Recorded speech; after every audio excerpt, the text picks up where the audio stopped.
말씀과 함께하는 따뜻한 오늘 큐티온.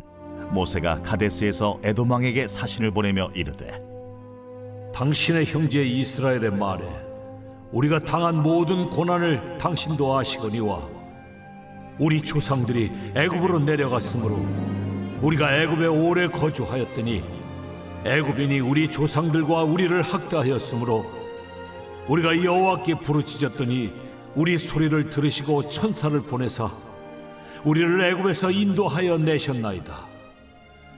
이제 우리가 당신의 변방 모퉁이 한 성읍 가데스에 있사오니 청하건대 우리에게 당신을 땅을 지나가게 하소서. 우리가 밭으로나 포도원으로 지나가지 아니하고 우물물도 마시지 아니하고 왕의 큰 길로만 지나가고 당신의 지경에서 나가기까지 왼쪽으로나 오른쪽으로나 치우치지 아니하리이다 한다고 하라. 에돔 왕이 대답하되 너는 우리 가운데로 지나가지 못하리라. 내가 칼을 들고 나아가 너를 대적할까 하노라. 이스라엘 자손이 이르되 우리가 큰 길로만 지나가겠고 우리나 우리 짐승이 당신의 물을 마시면 그 값을 낼 것이라. 우리가 도보로 지나갈 뿐인즉 아무 일도 없으리이다. 너는 지나가지 못하리라. 하고 에돔 왕이 많은 백성을 거느리고 나와서 강한 손으로 막으니 에돔 왕이 이같이 이스라엘이 그의 영토로 지나감을 용납하지 아니하므로 이스라엘이 그들에게서 돌이키니라. 할렐루야. 말씀과 함께하는 따뜻한 오늘 큐티온 2025년 5월 7일 수요일입니다. 우리 함께 기도로 시작하겠습니다. 사랑의 하나님, 감사드립니다. 귀하고 복된 날 허락하시니 감사합니다. 오늘도 새 힘과 새 능력 말씀으로부터 얻도록 함께하여 주시옵소서. 감사드리며 이 모든 말씀 우리 주 예수 그리스도 이름으로 기도드립니다. 아멘. 네, 오늘 말씀은 민수기 20장 14절부터 21절까지 말씀입니다. 이스라엘 백성이 약속의 땅으로 향하는 길목에서 가장 빠른 길은 어디냐 하면요, 에돔이라는 땅을 관통하는 겁니다. 그래서 모세는 에돔 왕에게 정중한 요청을 보냅니다. 왜냐하면 에돔은 누구냐? 에돔은 누구의 자손들이냐? 바로 에서의 자손입니다. 그러니까 야곱의 자손인 지금 이스라엘의 백성들, 그리고 에서의 자손인 에돔, 그러니까 형제지간이었던 거죠. 그러니까 사촌지간인 겁니다. 그런데 그래서 모세는 우리는 한 형제다 하는 의미로 우리들이 에돔 땅을 크게 침범하지 않고 큰 무리니까 왕의 길, 왕이 지정한 길로만 가겠습니다 하고 요청을 하는데요. 에돔은 이를 단호히 거절하고 군사적으로 위협을 하면서 통행을 불허합니다. 그래서 이 모습들이 오늘 우리들이 읽은 민수기 20장 14절에서 21절까지 나오는데요. 우리 오늘 이 말씀을 통하여서 우리들이 묵상해야 될 것들, 묵상할 부분들을 한번 살펴보도록 하겠습니다.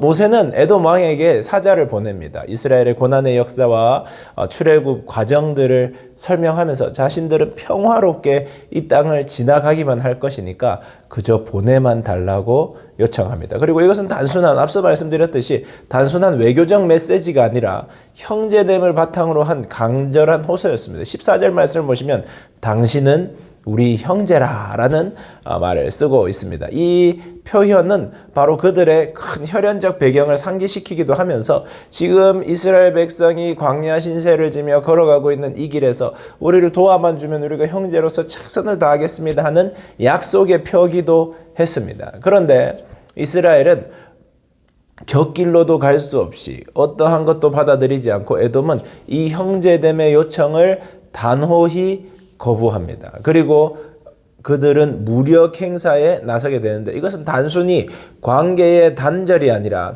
하나님의 백성의 길을 거스르는, 하나님의 인도하심의 길을 거스르는 길을 선택한 것을 의미한다고 볼 수 있습니다.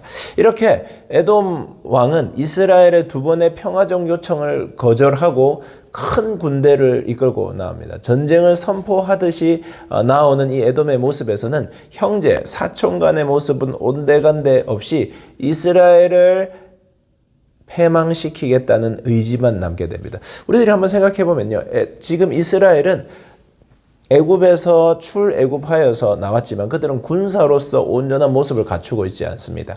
그들은 지금 노예된 본성, 그래서 노예로 살았던 그 본성대로 살아가고 있는 사람들이에요. 그래서 봤더니 에돔의 입장에서 보면 오합지졸이라 이겁니다. 그래서 그들이 이들을 치기만 하면 큰 혜택을 누릴 수 있다고 생각을 했던 것입니다. 그런데 이스라엘은 그렇게 에돔 땅을 갈 수 있고 있었지만 그 에돔의 거부 의사를 받아들이고 그저 그들은 또 그 길을 돌아서 갑니다. 에돔으로 가면 훨씬 빨리 갈 수 있었던 방식을 그들은 이것이 하나님의 뜻이 아닌가 보다 생각하고 즉각적으로 반응하지 않고 감정을 넘어서서 하나님의 방식으로 나아간다는 겁니다. 그런데 우리들이 이 말씀들을 살펴보면서요, 참 생각해 볼 것은 이스라엘이 에돔에게 밀려서 도망가는 듯한 모습을 보였지만 후에 오바댜, 구약성경 오바댜서는요, 에돔의 심판에 대한 말씀인데요. 이 에돔 심판이 다루어질 때 이 에돔의 죄가 바로 이때에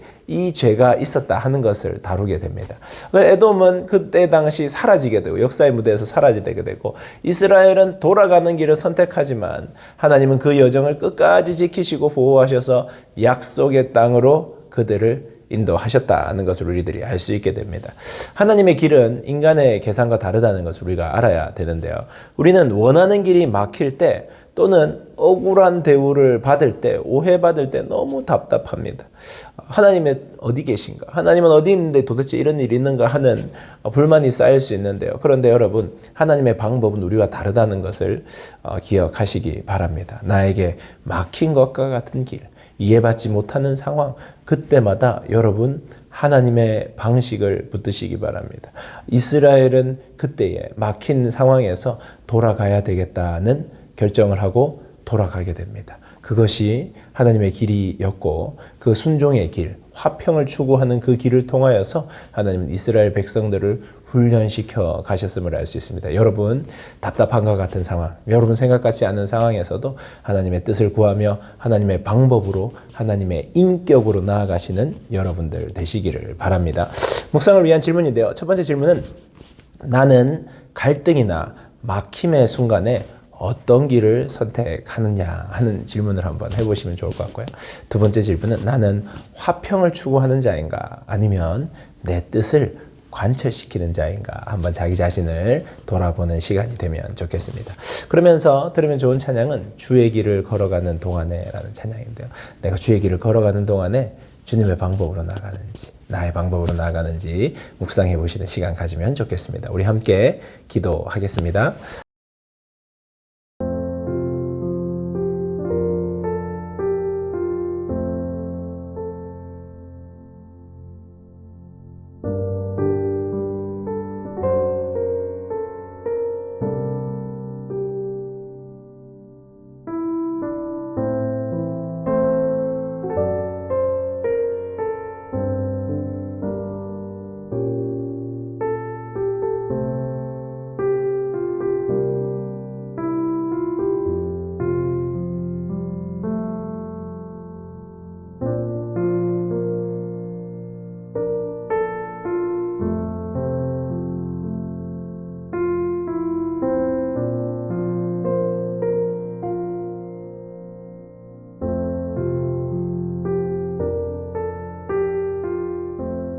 사랑의 하나님 감사드립니다. 귀하고 복된 날 허락하셔서 말씀하시니 감사드립니다. 주님, 우리들의 삶이 참 우리 생각 같지 않아 답답할 때가 있지만 그때에도 주님의 뜻과 주님의 방법과 주님의 방식으로 나아갈 수 있는 저희들 되도록 함께하여 주시옵소서. 감사드리며 이 모든 말씀 우리 주 예수 그리스도 이름으로 기도드립니다. 아멘. 좋은 하루 되세요. 안녕.